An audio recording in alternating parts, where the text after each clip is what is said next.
namaskaram, good morning, adab, assalamu alaikum. Ladies and gentlemen, welcome to News and Views. Current కిరికిరి ధారావాహిక serial. పెంచితే దబాయింపు, దించితే మొరాయింపు. కరుణ కిరణం వెలిసింది, సర్కారు దిగొచ్చింది, ఛార్జీలు తగ్గించింది, పేదోడికి ఊరట మిగిలింది. అయినా అదే పోరు, అవే దబాయింపులు. ఎవరికి భిక్ష అంటూ ఒకరు, ఈ కంటి తుడుపు ఇంతేనా అంటూ మరొకరు, మొత్తం దించేదాకా పోరు సాగుతుందని మరొకరు. ఇదండి కరెంట్ కిరికిరి రాజకీయం. సమస్యలతో సతమతమవుతున్న కష్టకాలంలో పరిస్థితిని సమీక్షించుకోవాల్సిన సమయం ఇది కాదా? ఓటు సీటు బ్యాంకు రాజకీయాల కోసం ఇంకెన్నాళ్ళు వ్యవస్థను బలి చేస్తూనే ఉంటారు. Will discuss that in the debate. Just 2 minutes. Here are the top 10 headlines on Friday morning. ఇంటికి ఊరట, కరెంట్ ఛార్జీలు తగ్గించిన కిరణ్, 200 యూనిట్ల వరకు పెంపు ఉపసంహరణ. వాతకు పూత, కరెంటు సంక్షోభానికి సర్కారు వైఫల్యం కాదు కిరణ్, ఎవరికీ భిక్షం, ముఖ్యమంత్రి విద్యుత్ ఛార్జీల ప్రకటనపై విజయమ్మ ఆగ్రహం. ఇది కంటి తుడిపే, విపక్షాల ఆగ్రహం. 9న బంద్ యథాతథం, కొండంత పెంచి గోరంత తగ్గిస్తారా బాబు, పూర్తిగా తగ్గించేదాకా పోరాటం Kishan Reddy. Power supply, rise in tariff shifts debate to quality. Vice president Rahul talks like a CEO. Congress Sion lays out his vision to India incorporation but sets no goalposts. ఒక్కడి వల్ల అయ్యేది కాదు, అందరినీ కలుపుకొని వెళ్తేనే అభివృద్ధి, యూపీఏ సహనశీలత వల్లే పురోగతి, సిఐఐ సదస్సులో యువనేత రాహుల్. మోడీతో జాగ్రత్త, సామరస్యం లేకుంటే వ్యాపారాలు ఉండవు, సకల జనులతోనే సమగ్ర అభివృద్ధి రాహుల్. అది పొగ మాత్రమే, ప్రధాని అభ్యర్థిత్వంపై రాహుల్ వ్యాఖ్య. ఆరోగ్యశ్రీపై దుమారం, ఫీజులు పెంచితేనే వైద్యం, కార్పొరేట్ సంఘం హెచ్చరిక, బెదిరింపులకు లొంగేది లేదు మంత్రి కొండ్రు. చివరిగా బెంగళూరు గేల్ గోలా, దినేష్ కార్తిక్ పోరాటం వృధా, ముంబైకి షాక్. అన్నదాత సుఖీభవ, రైతే రాజు అంటూ దీవిస్తూనే ఉంటాం. కష్టకాలంలో ఉచితమిచ్చాం, ఇప్పుడు అది సమస్యగా మారింది. ఇలాంటి సమయంలో సమీక్షించుకోవాల్సిన అవసరం లేదా? రైతుకు కావాల్సిందేంటి? ఉచితమా? తాను చెమటోడ్చి పండించిన పంటకు గిట్టుబాటు ధరన? ఏది ప్రాధాన్యం? ఏది ఉచితం? ఏది అనుచితం?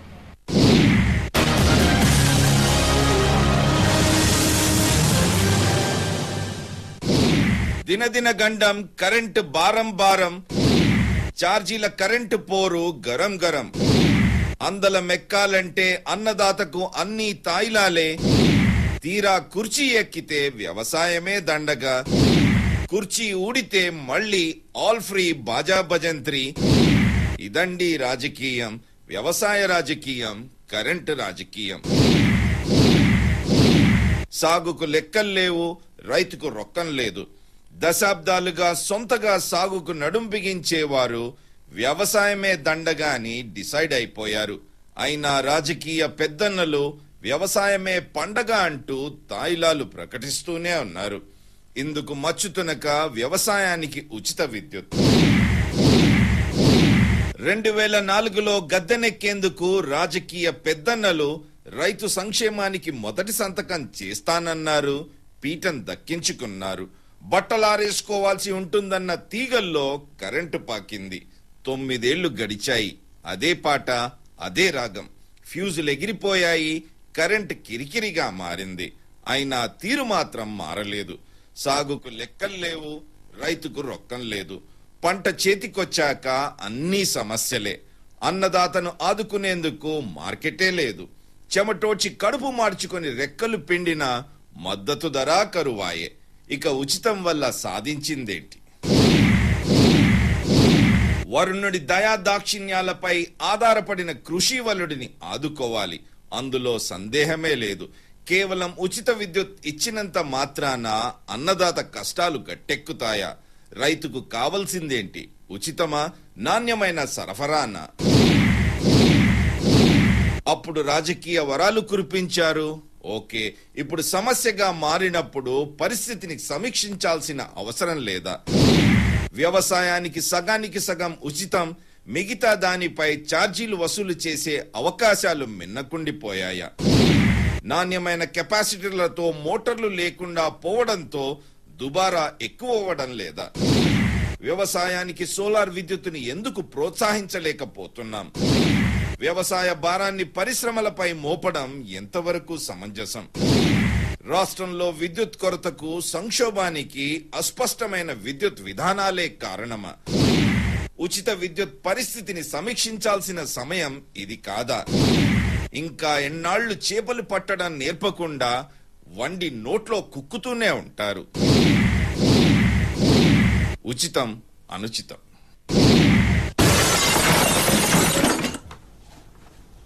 ఓకే, రైతుకు కావాల్సిందేంటి? We have a very big panel. ఇద్దరు వ్యవసాయ ఆర్థికవేత్తలు, ఇద్దరు పారిశ్రామికవేత్తలు, అదే విధంగా రైతు సంఘాల సమైక్య ప్రతినిధి సిద్ధంగా ఉన్నారు.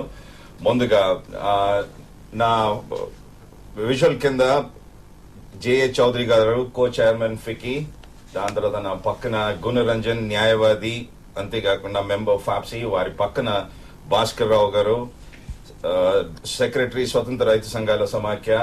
ఇక కింద మాటకు వస్తే అరబిండి ప్రసాద్ రావు గారు వ్యవసాయ ఆర్థికవేత్త, వారి పక్కన ఆల్దాస్ జానయ్య గారు వ్యవసాయ ఆర్థికవేత్త సిద్ధంగా ఉన్నారు. ముందుగా జే చౌదరి గారు మీతో ప్రారంభిద్దాం.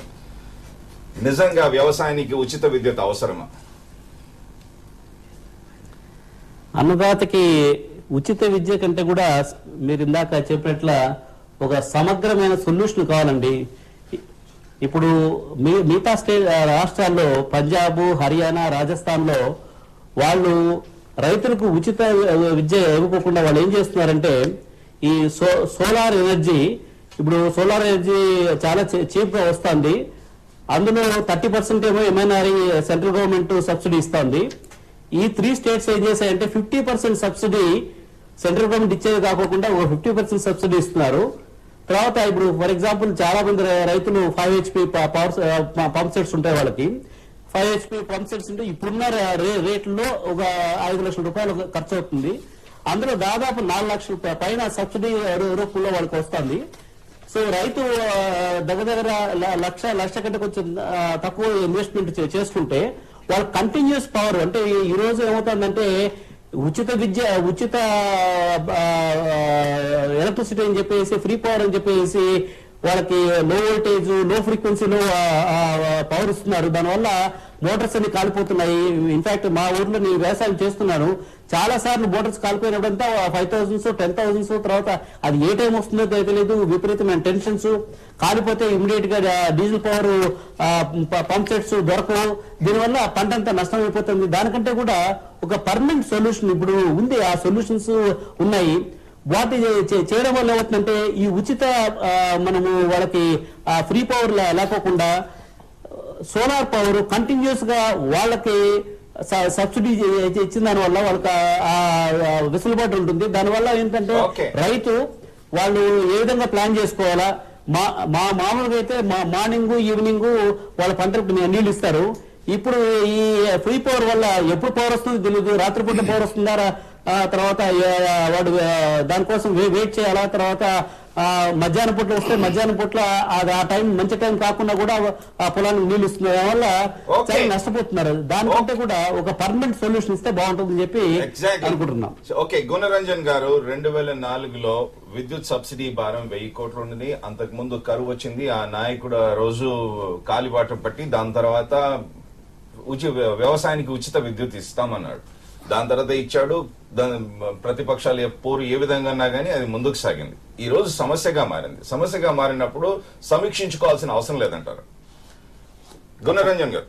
తప్పకుండా అండి, సమీక్షించుకోవాల్సిన అవసరం ఇప్పుడు ఎంతైనా ఉంది.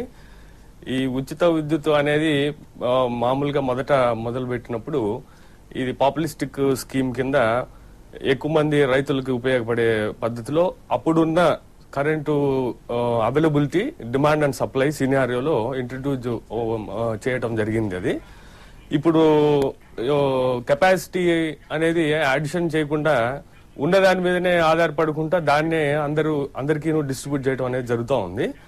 సో డిమాండ్ పెరుగుతా పోతా ఉంది, కానీ దానికి ప్రపోర్షనేట్ గా సప్లై అనేది లేకుండా పోవటం మూలాన ఇప్పుడు షార్టేజెస్ అనేది మనం చూస్తా ఉన్నాం.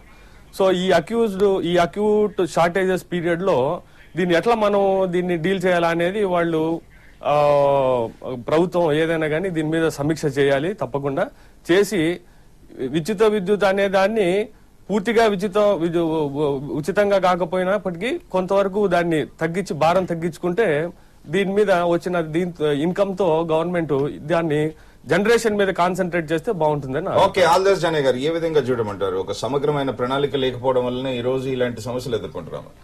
యాక్చువల్ గా రైతుకు ఈ రోజు కావాల్సింది ఉచిత విద్య అనేది సమస్య కాదండి. మీరు విద్యుత్ ఛార్జీలు ఒకవేళ నార్మల్ గా హౌస్ రెంట్ లాగా హౌస్ హోల్డ్ లాగా పెడితే మీకు ఎంత పడుతుంది? సంవత్సరానికి ఒక 3 HP, జనరల్గా సహజంగా ఎక్కువ 3 HP పంపు చూస్తే మీకు 1000-1500 పడుతుంది. కానీ రైతు సంక్షేమానికి, రైతు ఆదాయం పెంచడానికి ఉచిత విద్య చాలా చాలా తక్కువ ఇంపాక్ట్ మాత్రమే. రియల్ కావాల్సింది మార్కెట్ అండి. పండించిన పంటకు మీరు కరెక్ట్ గా గిట్టుబాటు ధర ఇచ్చి మార్కెట్ కల్పించి ఆదాయం పెంచే విధంగా ఉండాలి తప్ప విధానము ఖర్చు తగ్గించాలి. ఇప్పుడు ఫార్మ్ మెకనైజేషన్ చాలా ముఖ్యం, ప్రభుత్వం చేస్తున్నది, అలా దానివల్ల ఇంపాక్ట్ ఉంది. కానీ ఉచిత విద్య వల్ల ఎంటైర్ ఎకానమీ ఎఫెక్ట్ అయింది. అంటే రైతుకు ఉచిత విద్య అనేది ఇవ్వకూడదని సమస్య, అక్కడ నాణ్యమైన విద్యుత్ కావాలి. క్వాలిటీ అనేది చాలా ముఖ్యమైన క్వాలిటీ పవర్ అనేది చాలా ముఖ్యం. ఈ రోజు ఆధునిక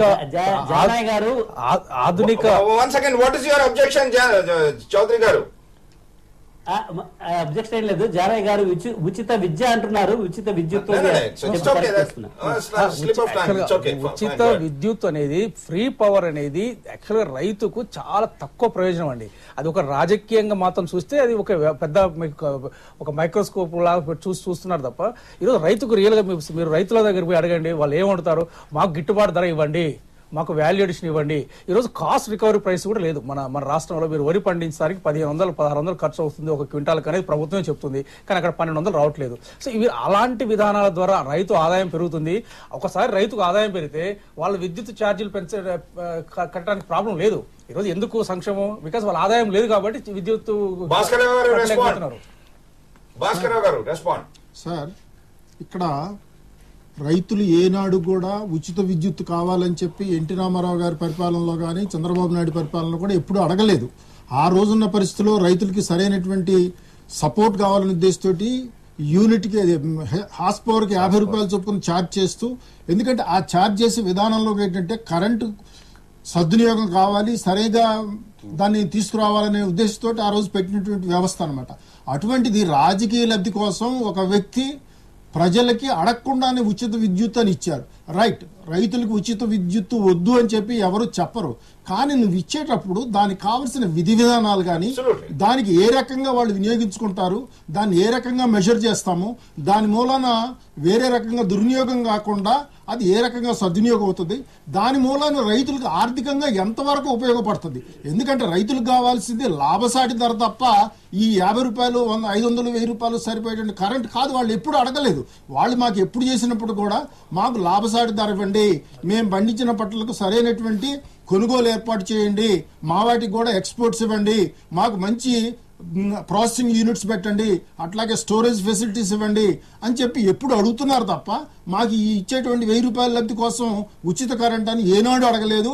ఇది రాజకీయ లబ్ధి కోసం చేసినటువంటి వ్యవహారం తప్ప వేరే కాదు. ఇప్పుడున్న రాజకీయ పరిస్థితుల్లో ఈ పార్టీల విధానంలో ఉచిత విద్యుత్ కంటిన్యూ కావాలండి. దానికి రాజకీయ, సాంఘిక, ఆర్థిక, సాంఘిక, రాజకీయ కారణాలు 3 రకాల కారణాలు అండి. ఆర్థికంగా చూసినట్లయితే మన ప్రభుత్వం ఆహార భద్రత కల్పించడానికి కమిట్ అయింది. దానికోసం ఈ రోజు 1,25,000 కోట్ల దాకా సబ్సిడీ కూడా భరిస్తుంటుంది.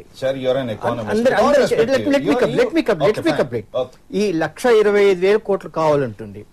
ఇప్పుడు అందరూ అంగీకరించే ఆర్థిక సూత్రం ఒకటి ఉంది. సబ్సిడీ మీద ఏదైనా ఇవ్వాలనుకుంటే ఉత్పత్తి మీద సబ్సిడీ ఇచ్చిన దానికంటే ఉపకరణాల మీద సబ్సిడీ, అంటే ఇన్పుట్ సబ్సిడీ ఇవ్వడం చాలా చీపు.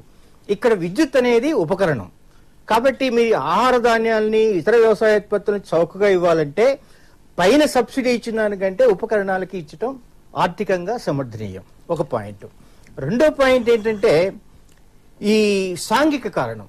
ఇప్పుడు కొన్ని ప్రాంతాలు ముఖ్యంగా సర్కార్ ఏరియాలో కెనాల్ ఇరిగేషన్ ఉంది. తెలంగాణలో ప్రధానంగా భూగర్భ జల వినియోగం ఉంది. ఇక్కడ కరెంట్ అవుతుంది. ఇప్పుడు ఈ అసమాన అభివృద్ధి వలన ఇప్పుడు విద్యుత్తుకి ఛార్జ్ చేయాలంటే ఇప్పుడు ఆటోమేటికలీ తెలంగాణ మీద రాయలసీమ మీద ఎక్కువ భారం పడుతుంది. సో సాంఘికంగా ఎకనామిక్ డిస్పారిటీస్ కౌంటర్ చేయాలంటే ఏదో మేర ఎలక్ట్రిసిటీ. ప్రసాద్ రావు గారు, విత్ ఆల్ రెస్పెక్ట్ యూ, 2004లో 1000 కోట్లు ఉన్నది కాస్త ఈ రోజు 14,866 కోట్లు అయింది. లెట్ మీ నేను ప్రశ్నలు అడిగే బాధ్యత నాది. దాని తర్వాత ఏ విధంగా వివరణ ఇస్తారో మీరు ఇవ్వండి. 1000 కోట్ల భారం కాస్త 14,866.99 కోట్ల భారంగా మారింది. దాంట్లో 50% మీరు పరిశ్రమల మీద మోస్తే పరిశ్రమలు ఆల్మోస్ట్ 16,000 కంపెనీలు పరిశ్రమలు ఈ రోజు మూతపడే నాన్ పర్ఫార్మింగ్ అసెట్స్ కింద మారాయి. దానివల్ల ఒక్కొక్క పరిశ్రమలో ఒక 10 మంది వేసుకుంటే ఎంత ఉపాధి కోల్పోయారో ఒకసారి ఆలోచించండి. వ్యవసాయానికి విద్యుత్ ఇవ్వడం వల్ల పరిశ్రమలు మూతపడి ఇల్లు చక్కబెట్టుకోవాలి అన్నప్పుడు వన్ సెకండ్ మీకు భారం చూపిస్తున్నాను. ఆ రోజు 2004లో 1000 కోట్ల కాస్త భారం కాస్త ఈ రోజు ఆల్మోస్ట్ 15,000 కోట్లు అయింది అనుకోండి. 15,000 కోట్లు అయినప్పుడు ఎక్కడి నుంచి డబ్బులు తీసుకురావాలి? నేను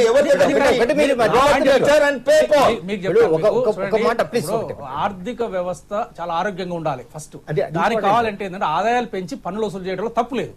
ఇప్పుడు పన్నులు వసూలు కానీ ఎనర్జీ మీద ఛార్జెస్ పెంచడంలో తప్పులేదు. బట్ ఇక్కడ ఇష్యూ ఏంటంటే ఈ రోజు మన విద్యుత్ ఉత్పత్తి సరఫరా వ్యవస్థ చూస్తే ఈ రోజు యాక్చువల్ ప్రకృతి సహకరించారు లాస్ట్ ఇయర్, మీకు అందరికీ. సో దానివల్ల కేవలం ఉచిత విద్యుత్ ఇచ్చినంత మాత్రాన మీరు రైతును ఆదుకునే వాళ్ళు అవుతారా? గుణరంజన్ గారు,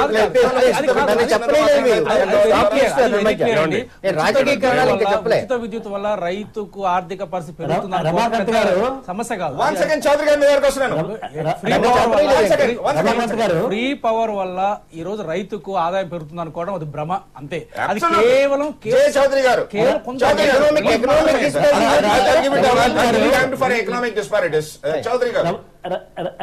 రమాకాంత్ గారు, మీరు చెప్పింది అబ్సల్యూట్లీ ఇంపార్టెంట్ ఇష్యూ. ఎంతకాలం మనము ఈ 1000 కోట్లు ఉచిత విద్యుత్తుకి మనము ఇచ్చేసి దానివల్ల సామాన్య పౌరుని మీద భారం పడుతుంది. తర్వాత ఇండస్ట్రీస్ కూడా వాళ్ళు కూడా సఫర్ అవుతున్నారు. తర్వాత దానితోడు ఈ డిస్కమ్ ట్రాన్స్కో కంపెనీలు కూడా అప్పుల భారంలో మునిగిపోతున్నారు.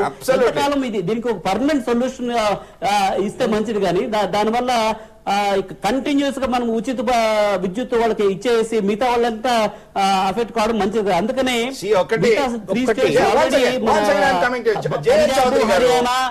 రాజస్థాన్ ఈ స్టేట్స్ లో ఆల్రెడీ చేస్తున్నారు. ఈ రోజు ఉంది. రైతులకి మనము సోలార్ సబ్సిడీ ద్వారా మనము ఉచిత విద్యుత్ లాగే కంటిన్యూస్ పవర్ వాళ్ళ చేతిలో మొత్తం అంతా ఆ వెసులుబాటు ఉంది. అది ఎందుకు మన వాళ్ళు ఆలోచించడం లేదు?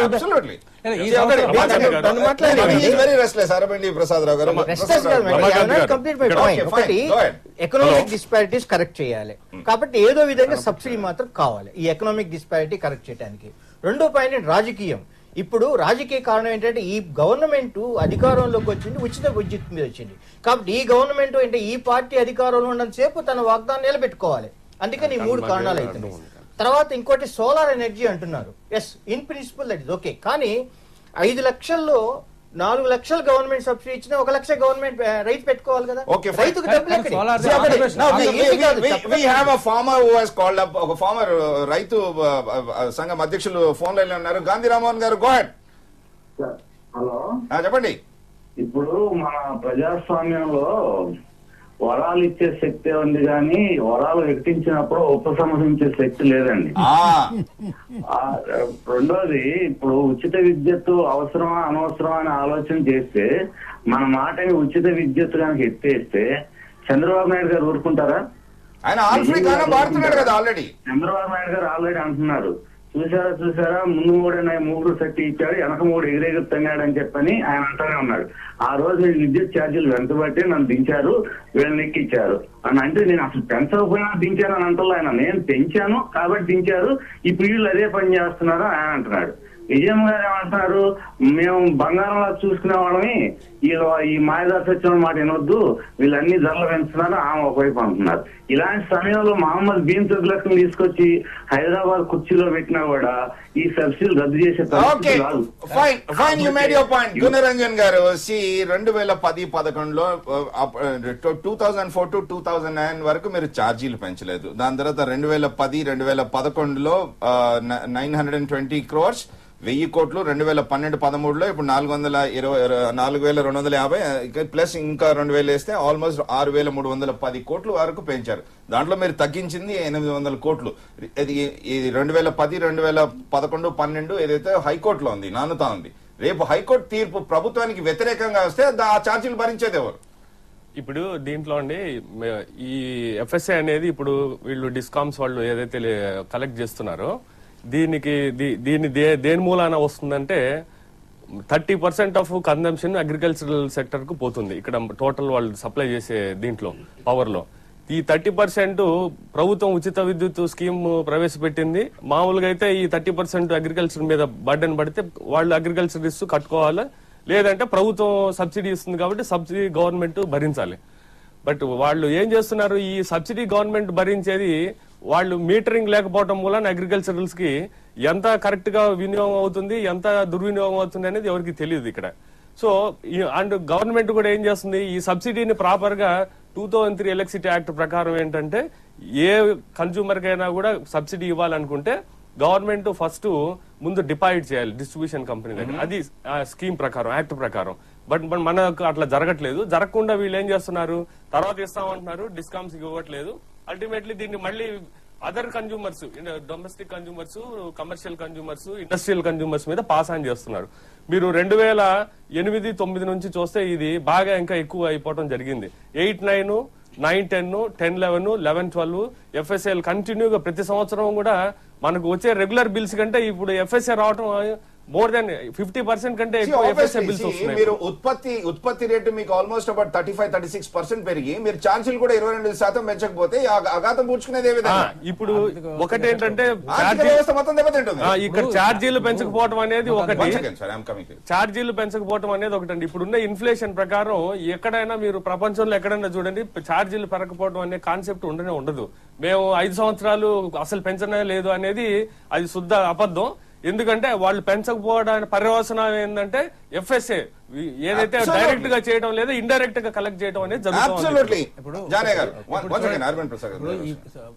రమాకాంత్ గారు, ఈ ప్రపంచీకరణ యుగంలో ప్రతి ఆర్థిక వ్యవస్థ చాలా పటిష్టంగా ఉండాలి, రక్షణ వ్యవస్థ, ఈ రెండు చాలా ముఖ్యమండి. దీనికోసం ప్రతి పౌరుడు కొంత సాక్రిఫైస్ చేయాలి. నీకు కంట్రీ ముఖ్యం.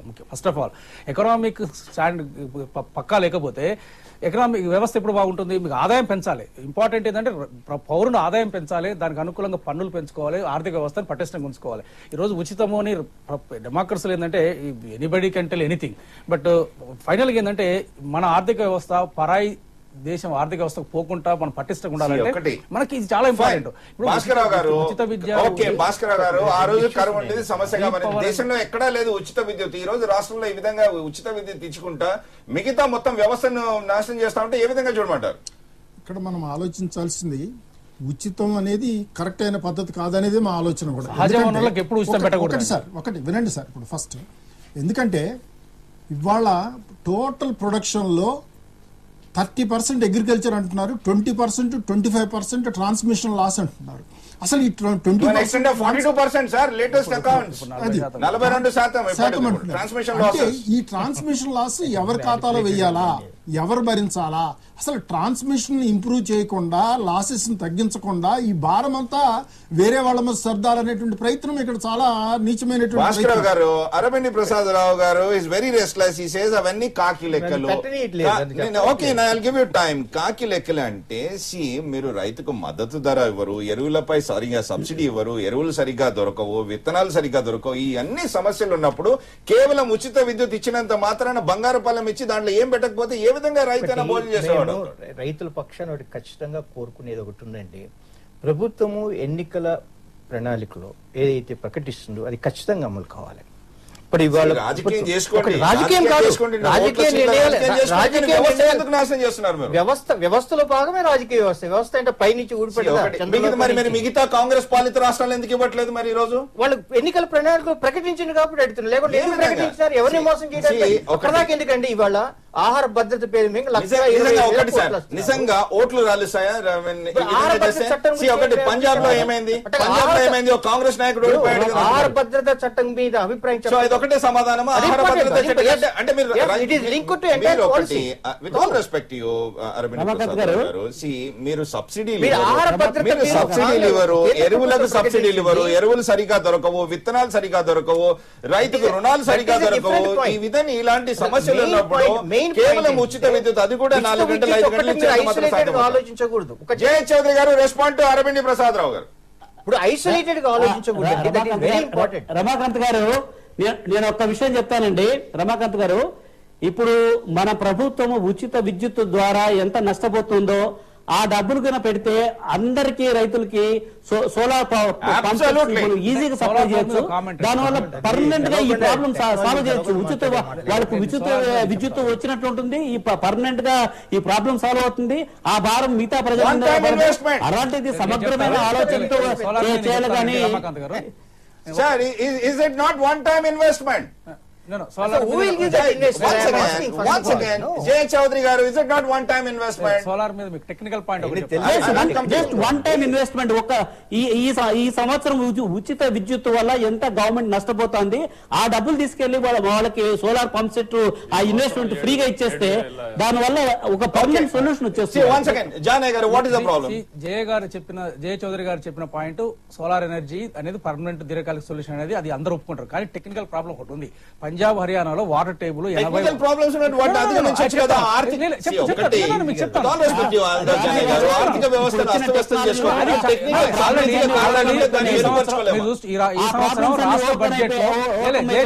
ఈ సంవత్సరం రాష్ట్ర బడ్జెట్ లో ఆల్రెడీ 3 జిల్లాలలో ఇది పైలట్ ప్రాజెక్ట్ మీద 75,000 ఆల్రెడీ రియలైజ్డ్.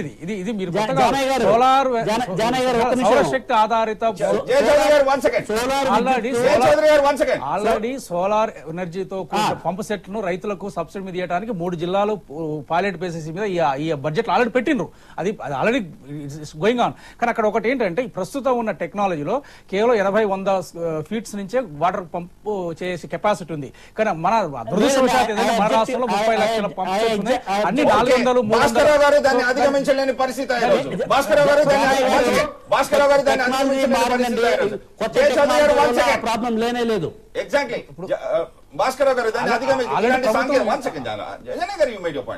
భాస్కర్ గారు ఇలాంటి సాంకేతిక కారణాలప్పుడు దాన్ని అధిగమించే పరిస్థితి లేదంటారు.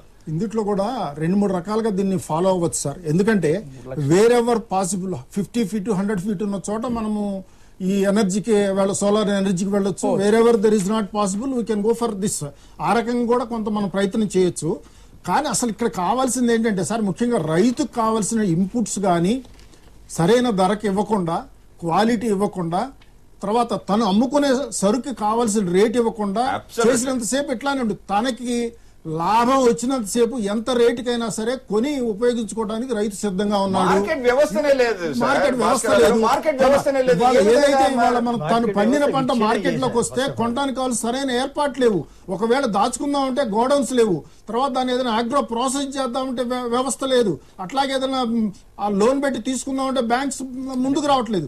ఈ రకంగా రైతుకి ఏ రకమైనటువంటి ఇన్పుట్స్ సహాయం చేయకుండా ఒక కరెంట్ ఇచ్చి దీంతో అన్ని సమస్యలకి ఇదే పరిష్కారం అనేది సరైనది కాదు. ఉచిత కరెంటు పరిష్కారం అని మేము అప్పుడు అంటలేదు. మేము కోరుకునేది ఏంటంటే నాణ్యమైన విద్యుత్ కావాలనుకుంటున్నాము, న్యాయమైన గిట్టుబాటు ధరలు కావాలనుకుంటున్నాము. 83% పైగా చిన్న కమతాలు ఉన్నాయి. వాళ్ళకి సపోర్ట్. ప్రతి చర్చలో చేపలు పట్టడం నేర్పమంటారా, వండి నోట్ల కుక్కమంటారా? మీరు చెప్పింది అర్థమైంది. దాంట్లో చేపలు పట్టుకోవడం చెప్తే చాలు. కానీ ఇక్కడ సమస్య ఏంటంటే, రైతులకి అన్ని దిక్కుల్లోంచి బంధించి ఉంచినారు. ఒక్కటంటే ఒక్కటని ఏ విధంగా? Please explain. ఏ విధంగా బంధించి ఉంచారు? గత 20 ఒకటి, సంవత్సరాల్లో బంధించి ఉంచారన్నారు కదా, కట్లు విప్పండి. సంస్కరణ విధానాల పేరుతోటి రైతుల మీద ఎనలేని భారాలు మోపిండ్రు.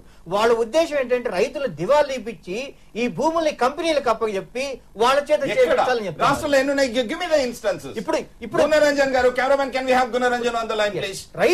రైతులకి అసలు వాళ్ళకి ప్రతి పాలసీ కూడా రైతులకు వ్యతిరేకంగా ఉంది. గుణరంజన్ గారు, is that a fact? Gunaranjan గారు, రైతులకి ఇప్పుడున్న పాలసీలన్నీ రైతులకు వ్యతిరేకం అంటే అది కరెక్ట్ కాదేమోనండి. ఎందుకంటే పాజిటివ్ పాయింట్ ఒకటి చెప్పండి నేను చెప్తాను. ఈవెన్ ఉచిత విద్యుత్ వలన కూడా రైతు బెనిఫిట్ పొందట్లేదు. మనకి ఫుడ్ గ్రెయిన్స్ అవి చీప్ వస్తున్నాయి తప్ప రైతు ఒక్క పైసా రావట్లేదు. ఇన్ఫాక్ట్ బ్యాడ్ క్వాలిటీ వలన అతను మెయింటెనెన్స్ ఎక్కువైతుంది. మీరు వాస్తవాలని పరిశీలించట్లేదు. గుణరంజన్ గారు, రైతులకి అంటే ఇప్పుడు ప్రభుత్వాలు తీసుకునే డెసిషన్స్ బట్టి ఉంటుందండి. ఇప్పుడు మనం సమగ్రంగా చూసినప్పుడు రైతులకి అంటే ఒకటి కొన్ని సందర్భాల్లో రైతులకి ప్రపోర్షనేట్ గా వాళ్ళకి రావాల్సిన దామాషా ప్రకారం వాళ్ళకి సంస్కరణల్లో రాకపోవడం జరుగుతూ ఉంది. బట్ ప్రభుత్వం ఇప్పుడు ప్రతి ప్రభుత్వం చెప్పేది ఏంటంటే మేము రైతుల ప్రభుత్వం మాది, ప్రతి ప్రభుత్వం మేము చెప్పేది ఏంటంటే మేము రైతుల కోసం పనిచేసే ప్రభుత్వం అని చెప్తున్నారు. కానీ బట్ వాళ్ళకి ఫోర్ సైట్ లేకపోవటం వలన వాళ్ళకి దక్కాల్సిన బెనిఫిట్స్ రావడం లేదనేది అందరికీ తెలుసు. రైతులు సూసైడ్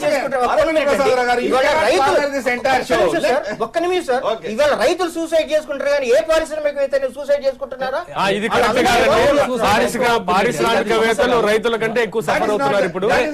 ఇప్పుడు పారిశ్రామికవేత్తలు రైతుల కంటే ఎక్కువ సఫర్ అవుతున్నారు. ఇప్పుడు ప్రసాదరావు గారు చెప్పింది ఒక వ్యాలిడ్ పాయింట్ ఏంటంటే ఈ ప్రైవేటైజేషన్ లో ఈ ఎకనామిక్ రిఫార్మ్స్ రిజీమ్ లో ఒక పెద్ద డిస్ట్రాక్టివ్ పాలసీ ఏం జరిగిందంటే వ్యవసాయ రంగంలో రెండు కీలకం, ఒకటి ఉత్పత్తి రంగం, ఒకటి ఉత్పాదకాల రంగం. Input sector, output sector. Input sector ని మాత్రం మనం లిబరలైజ్ చేసినాం చాలా వరకు. దానివల్ల ఇన్పుట్ ప్రైసెస్ బాగా పెరిగిపోయినాయి, రైతుకు వ్యవసాయ ఖర్చు బాగా పెరిగింది. అవుట్పుట్ సెక్టర్ లో మనం లిబరలైజ్ పెరగలేదు అంటున్నాం. అదే ఇన్పుట్ సెక్టర్ లో అంటే విత్తనాల నుంచి ఫెర్టిలైజర్ అన్ని రేట్స్ బాగా పెరిగినాయి. రమకాంత్ గారు, నా పాయింట్ మీరు క్లియర్ అర్థం చేసుకోండి. అవుట్పుట్ సెక్టర్ లో మీరు లిబరలైజ్ చేయలేదు పెద్దగా. ఈ రోజు ఇంటర్ స్టేట్ మూవ్మెంట్ రిస్ట్రిక్షన్ ఉంది, ఎక్స్పోర్ట్ మీద రిస్ట్రిక్షన్స్ ఉన్నాయి. ప్లస్ వ్యవసాయ రంగాన్ని పారిశ్రామిక రంగంతో ఇంతవరకు అనుసంధానం చేయలేదు. అగ్రో బిజినెస్ అనేది చాలా వీక్ ఉంది మన రాష్ట్రంలో. సో కాబట్టి ఏమైందంటే ఇన్పుట్ సెక్టర్ లో బాగా మీకు లిబరలైజ్ చేసి ఇన్పుట్ ప్రైసెస్ పెరగడం వల్ల వ్యవసాయ ఖర్చు పెరిగింది. అవుట్పుట్ సెక్టర్ లో మీరు లిబరలైజ్ చేయలేదు కాబట్టి వాటి ధరలు పెంచలేదు. ఇప్పుడు గిట్టుబాటు ధరలు కానీ ఆహార భద్రత పేరు మీద వినియోగదారుని యొక్క ప్రయోజనం చూసారే తప్ప ఉత్పత్తిదారుని ప్రయోజనం చూడకుండా పెట్టలేదు, పెరగలేదు. దీనివల్ల ఏమైందంటే ఆదాయం పెరగలేదు రైతుకు. ఈ రోజు రైతుకు ఆదాయం పెరగలేదు, ఖర్చు పెరుగుతున్నది. సో ఇది సంక్షోభానికి ప్రధాన కారణం. ఇది విధానపరమైన పెద్ద లోపం గత 15-20 సంవత్సరాలు జరుగుతుంది.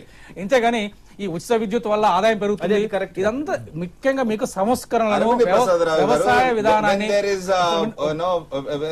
ఆపోజిషన్ కు రియాక్షన్ అంటూ ఉంటుంది. Anyway that's fine. భాస్కర్ గారు, I'll give you a fine example. తూర్పు గోదావరి జిల్లాలో ప్రకాశం బ్యారేజీ వల్ల నీటి లభ్యత పుష్కలంగా ఉంది. పశ్చిమ కృష్ణా జిల్లాలో చెరువులు, బోర్ల బావుల కింద మీరు వరి పండిస్తున్నారు. ఆ విధంగా ఉంటే ఉచిత విద్యుత్ ఎందుకు ఇవ్వాలి? అక్కడ వేరే పంటలు వేసుకునే అవకాశాలు లేవా? ఎగ్జాక్ట్లీ సార్, ఇక్కడ ఈ పాయింట్ ఎందుకంటే ప్రభుత్వానికి అసలు వ్యవసాయం పట్ల సరైన అవగాహన కానీ ఏం కావాలో చెప్పేటువంటి స్థితి కానీ లేదు. ఇక్కడ దయచేసి వినండి సార్. ఎందుకంటే అసలు మొత్తం వరి ధాన్యం మన రిక్వైర్మెంట్ ఎంత, అట్లాగే షుగర్ కేన్ అవసరం ఎంత, పసుపు అవసరం ఎంత, కాటన్ అవసరం ఎంత, ఏది ఎంత అవసరం ఉందని చెప్పి డిమాండ్ సప్లైని అసెస్ చేసి ఏ ప్రాంతంలో ఏ పంటలు వేసుకుంటే లాభదాయకంగా ఉంటుంది, దానికి మీరు ఈ పంట వేస్తే నేను ఇంత రేట్ ఇచ్చి కొంటాను లేకపోతే కొనిపిస్తానని చెప్పి ఎప్పుడైనా సరే ఎక్కడైనా చెప్పిందా? అది లేనంత కాలం ప్రజలు తమ ఇష్టానుసారం ఇష్టం వచ్చిన పంట వేస్తా పోతా ఉంటారు. అదే పరిస్థితి ముందస్తుగా వాళ్ళకి ఒకవేళ చెప్పినట్టయితే ఈ ప్రాంతంలో ఈ పరిస్థితి ఇలాంటి పంటలు వేసుకోవాలని ఎందుకు చెప్పలేకపోతున్నారు? అదే చెప్పలే. ప్రభుత్వం దగ్గర అసలు ఆలోచన లేదు. ప్రభుత్వానికి అసలు సమగ్రమైన వ్యవసాయ విధానం లేదు. వాళ్ళకి అసలు డిమాండ్ సప్లై ఎంత, రైతుల దగ్గర నుంచి ఎంత పంట పండించుకోవాలి, దానికి మార్కెట్లో ఉన్న రేట్లు ఏంటి, ప్రపంచవ్యాప్తంగా ఏమున్నాయి, దేశవ్యాప్తంగా ఏమున్నాయి, రాష్ట్ర వ్యాప్తంగా ఏ రేట్లు ఉన్నాయి, ప్రజలు ఏ పంట పండిస్తే వాళ్ళు లాభదాయకంగా అమ్ముకోగలుగుతారు అనేటువంటిది ఎక్కడైనా ఎప్పుడైనా సీజన్ బిగినింగ్ లో చెప్పగలిగారా? స్వామినాథన్ గారు పాపం జాతీయ రైతుల విధానం అని ఒక డ్రాఫ్ట్ ప్రిపేర్ చేసినారు. అన్ని కోణాల నుంచి ఆయన పరిశీలించినాడు. నేను ఒకటి అడుగుతున్నాను, ఈ ప్రభుత్వం, ఈ పాలకులు ఆ జాతీయ రైతుల విధానాన్ని ఇంప్లిమెంట్ చేయడానికి ఎందుకు సిద్ధంగా లేరు?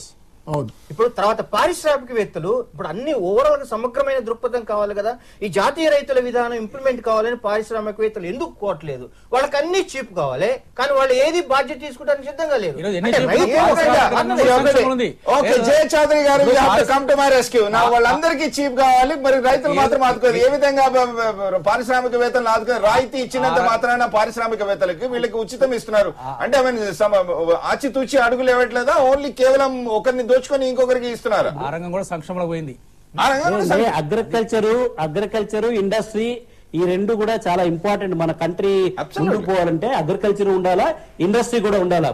ఈ రెండిట్లో దేనికి మనం సరిగా ఇంపార్టెన్స్ ఇవ్వకపోయినా కూడా మన కంట్రీ భవిష్యత్తు సరిగా ఉండదు. అందుకనే మనం ఏది ఆలోచన ఒక సమగ్రమైన విధానం. ఇప్పుడు సపోజ్ ఇండస్ట్రీ లేదనుకోండి, ఇన్వెస్ట్మెంట్స్ రావు, తర్వాత మన పిల్లలకి ఉద్యోగ అవకాశాలు ఉండవు, తర్వాత మనకు ట్యాక్స్ రూపాన మనం ఈ సబ్సిడీస్ అన్ని ఎట్లా వస్తున్నాయండి? ఇండస్ట్రీ బాగుంటాయి కదా, అవన్నీ income tax, sales tax, excise tax, service tax, దీని అనేది వల్ల రెండు కూడా మనం రెండు కళ్ళ లాంటివి. ఈ రెండిట్లో మనం సమగ్రంగా ఒక సమగ్రమైన పాలసీతో తీసుకొని ఆలోచించి చేస్తే మనం ప్రజలందరికీ బాగుంటుంది, ప్రభుత్వానికి బాగుంటుంది. అట్లా కాకుండా ఓటు రాజకీయాలతో ఈ సంవత్సరం వాళ్ళు ఇస్తే మేము కూడా ఒక ప్యాకేజ్ ఇస్తాము, దాంతో కుదరదు. ఆయన గద్దెనెక్కినా కానీ మళ్ళీ దానికి ఆయనకు సమస్యగా మారుతుంది. మళ్ళీ దాని తర్వాత ఇదే కంటిన్యూషన్.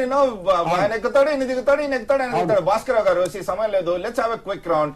ఈ రోజు పరీక్ష ఇలాంటి సమస్యలు ఉన్నప్పుడు సమీక్షించుకోవాల్సిన అవసరం ఉందా లేదా? నిజంగా ఉచిత విద్యుత్ అవసరమా? తప్పకుండా సమీక్ష చేయాల్సినటువంటి అవసరం ఖచ్చితంగా ఉందండి. ఎందుకంటే ఒక పక్క ఏపీ మొత్తం విద్యుత్ సంస్థలే కుప్పగూలిపోయాయి. వాళ్ళకి 30,000 నుంచి 35,000 కోట్ల రూపాయలు బాకీలు ఉన్నాయి.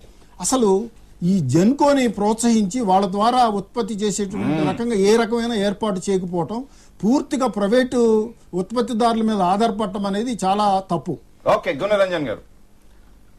2003 యాక్ట్ అండి వచ్చిన తర్వాత ఇప్పుడు మొత్తం కూడా రిజిమ్ అంతా కూడా పవర్ సెక్టర్ రిజిమ్ అంతా ఓపెన్ అయిపోయిందండి. ఇప్పుడు ఇక్కడ ప్రభుత్వం ప్రైవేట్ అనేది కాన్సెప్ట్ లేదు. ఇప్పుడు ఎవరైనా కూడా పవర్ జనరేషన్ చేయొచ్చు, కన్జ్యూమర్స్ కూడా ఎక్కడి నుంచి అయినా తీసుకోవచ్చు. బట్ అక్కడ ఒక పాయింట్ అండి, ఒకటి ఇప్పుడు సబ్సిడైజ్డ్ సెక్టార్స్ అనేది కంటిన్యూ చేయడానికి యాక్ట్ లోనే ప్రొవిజన్ ఉంది.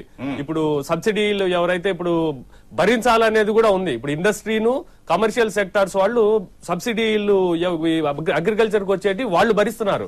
ఇక్కడ ప్రభుత్వం ఏమి వాళ్ళ దగ్గర నుంచి సపోర్ట్ ఏం లేదు. ఇక్కడ జానయ్య గారు క్విక్ గా, సమయం లేదు ఎక్కువగా, 30 seconds. ఇప్పుడు ఈ ఫ్రీ పవర్ లో యాక్చువల్ గా ట్రాన్స్మిషన్ లాసెస్ ఏ విధంగా తగ్గించాలనేది ఒక సీరియస్ ఆలోచన చేయాలండి. ఫస్ట్ పాయింట్, ఓవరాల్ గవర్నమెంట్ మీద బర్డన్ పడాలంటే అసలు ఈ విద్యుత్ సంక్షేమం ఎప్పుడు మొదలైందంటే ఈ ప్రైవేట్ విద్యుత్ రంగం ఎప్పుడైతే ప్రైవేటీకరణ అయిందో దాని తర్వాత ఎక్కువ సమస్య అయింది.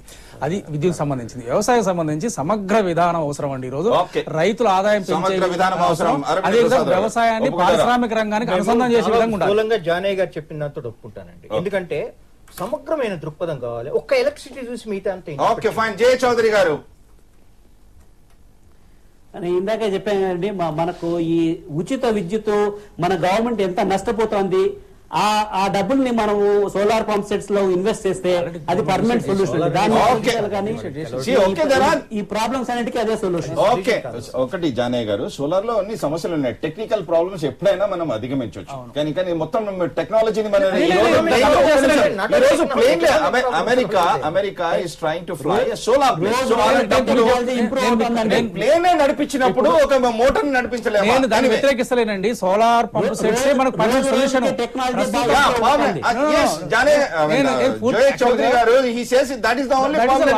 మీకు దీర్ఘకాల లాంగ్ రన్ సొల్యూషన్ అదే, అందులో కాదని లేదు. కాబట్టి ఈ రోజు ఎక్కడెక్కడ లొకేషన్ స్పెసిఫిక్, ఇంత ముందు గుణరంజన్ గారు చెప్పినట్టుగా వాటర్ టేబుల్ ఎక్కడెక్కడ ఉందో అక్కడ ఇంట్రూవ్ చేయాలి. ఇప్పుడు ఏంది 3 జిల్లాలో ప్రాంతానికి జిల్లా అని చెప్పి పైలట్ మీద తీసుకుంటున్నారు. కొత్త టెక్నాలజీతో వాటర్ టేబుల్ లోపల ఉన్నా కూడా పైకి తీసే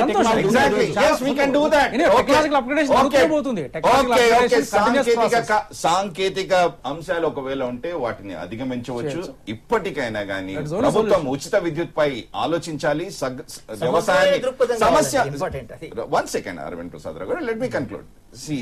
వ్యవసాయాన్ని, రైతును ఆదుకోవాలి, ప్రభుత్వమే ఆదుకోవాలి, ఆ విధంగా చేయాలి. కానీ సమగ్రమైన ప్రణాళిక అంటూ ఒకటి ఉండాలి. అప్పుడే గాని రైతుకు నిజమైన మేలు చేసిన వాళ్ళం అవుతాం. And I'll see you tomorrow.